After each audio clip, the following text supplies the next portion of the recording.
a lot of people have a little bit of trouble saying, how is light getting through the skull, right? We have this, very thick skull, as some people have for sure.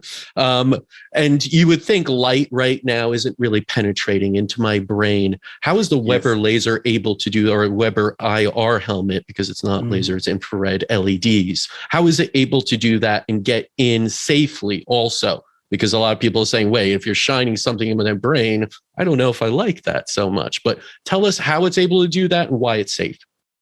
Yeah, you're absolutely right. First of all, our skin, our whole body is made to protect us also from harmful things like, for example, low wavelengths ultraviolet light, which we know from the sun can damage DNA, for example. But that's when you look at the different wavelengths or colors of light, there's a difference. For example, blue or UV light with very low wavelengths is not able to penetrate the skin or through bones, for example. But the higher the wavelengths, the better is the penetration through human tissue. So with red laser, it's already better, but especially infrared is known to achieve the best penetration through the skin, but also through the bone, for example. That's something we did also a lot of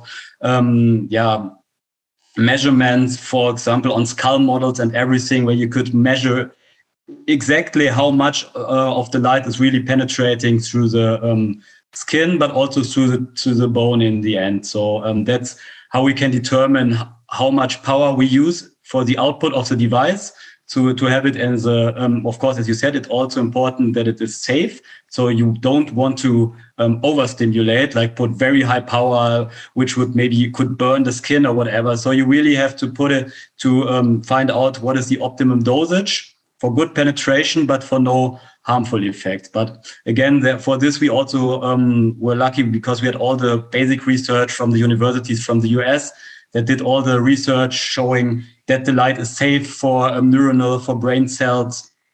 And then, of course, we had the basic measurements about the penetration.